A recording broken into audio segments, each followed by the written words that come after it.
As for independent artists, although you have to, it's okay. Although you have to put the money up yourself, it's your It's money. your money. It Yeah, comes back to you. it You don't have to comes back. share with nobody else. Exactly, Exactly. Yep. Yeah. exactly. Yeah. You just have to count where your money is going. My father always said, make sure you manage your money. Don't just trust somebody to manage it. Manage your money. And whatever you're deciding to do, make sure you count up the cost before you do it and budget. Yes.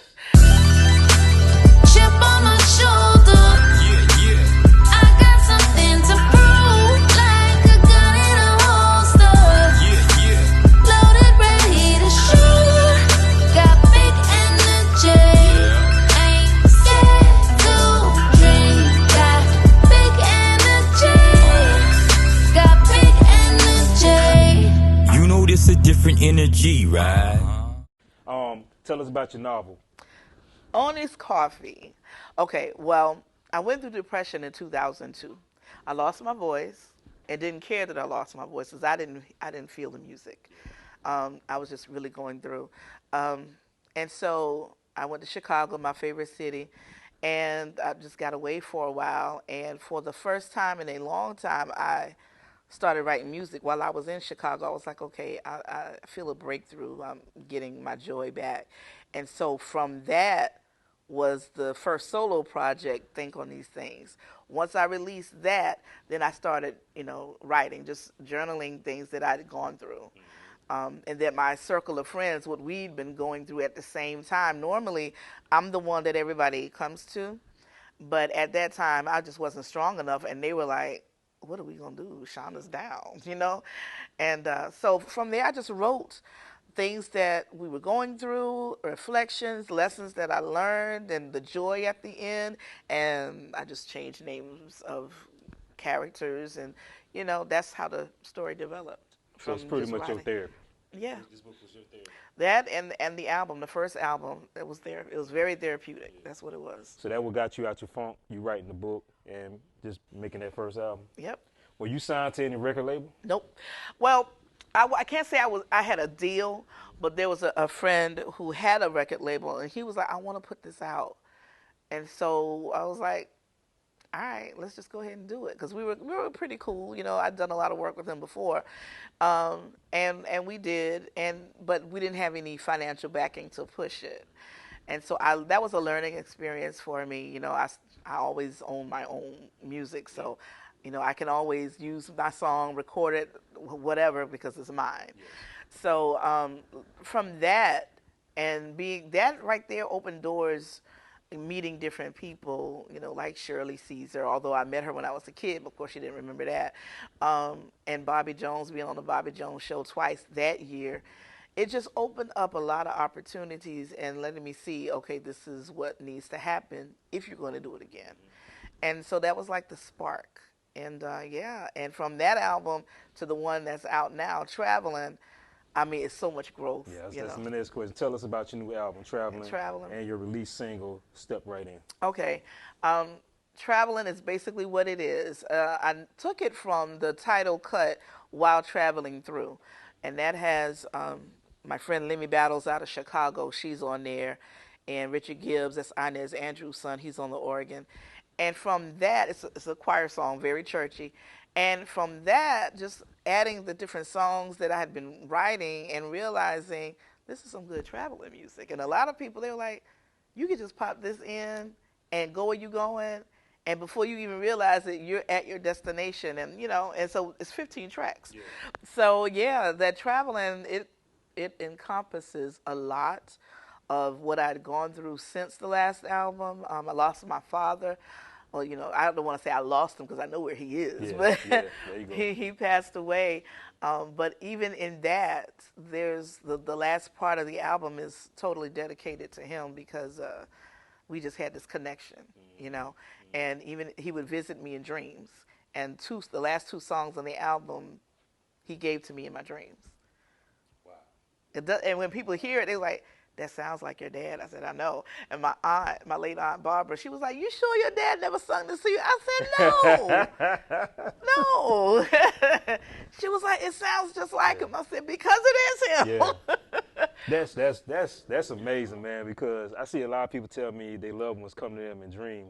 And in my lifetime, I lost actually 3 important people in my life. My grandmother was the first person I ever lost. Yeah. Then my father and my mother-in-law. And I ain't see not near one of them. I be looking too, man. I be waiting for the signs.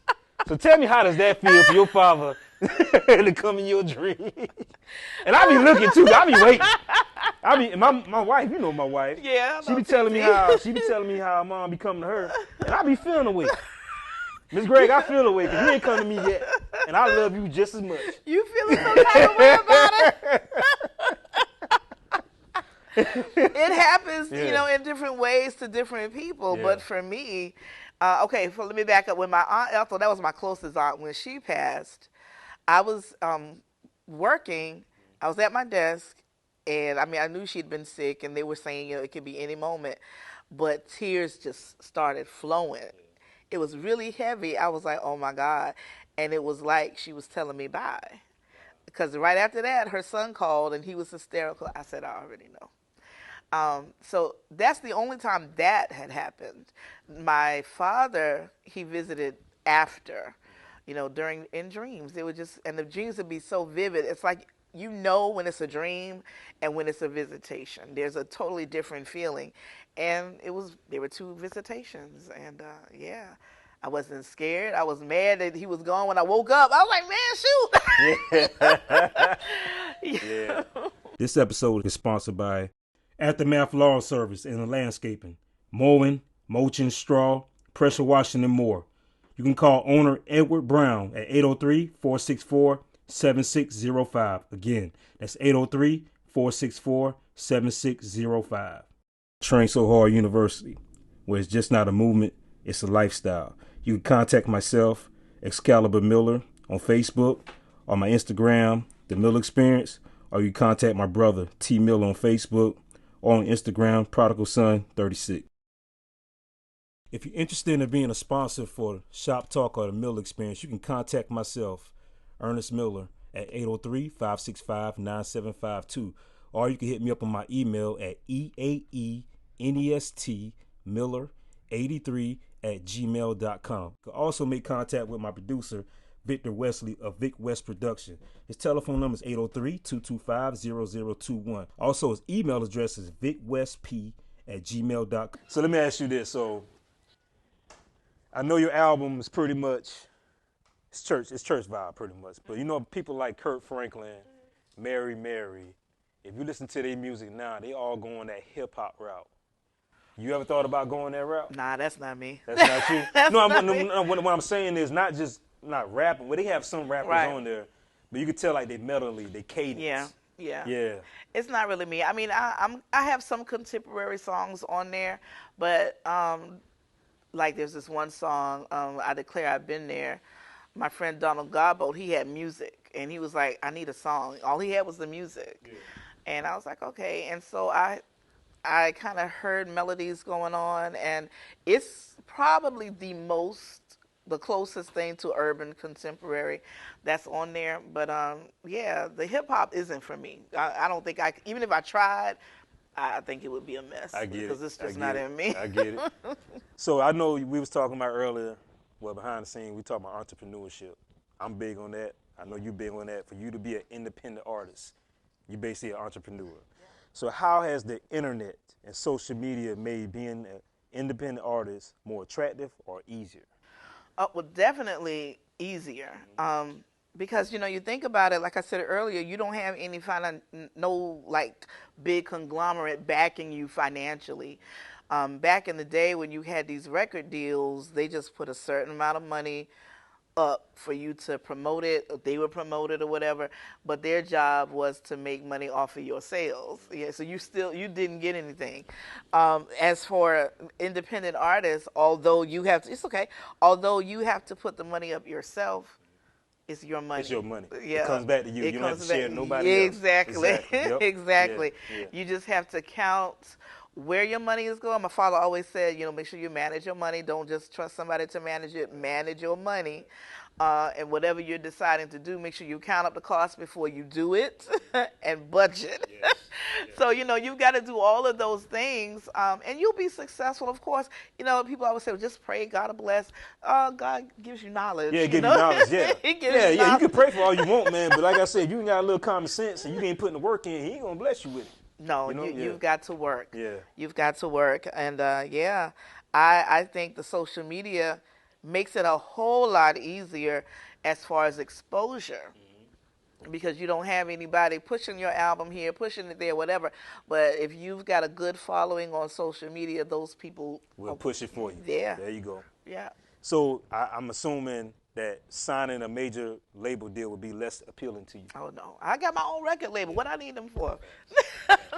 So by you saying that like I say, back to entrepreneurship, let the people know, kids, whoever watching, let them know how important. Yes, you have a 9-to-5, but if that's not your dream, use that 9-to-5 to help pursue your dream. Exactly. That's exactly it. Yeah. My dad would say, I talk about my dad a lot because I'm a daddy's girl, but he would always say, if you are tired of punching the clock, then you need to own the clock. Yeah.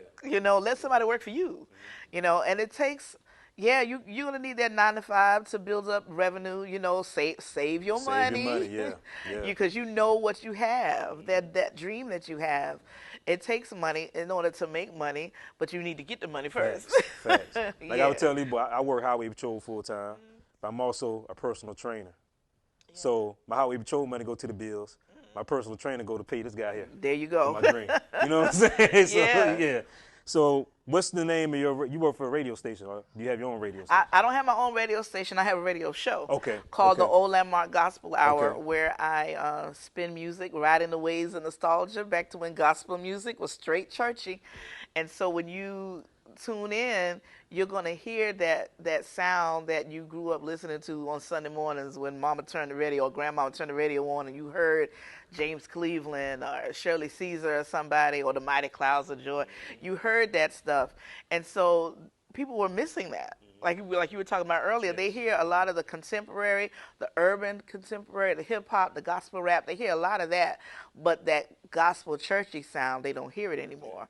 And so that was my purpose for starting the Old Landmark Gospel Hour. And it went from one local station to now I'm almost at 40 states. And it's worldwide. It's it's in Belize, in the UK. It's all over.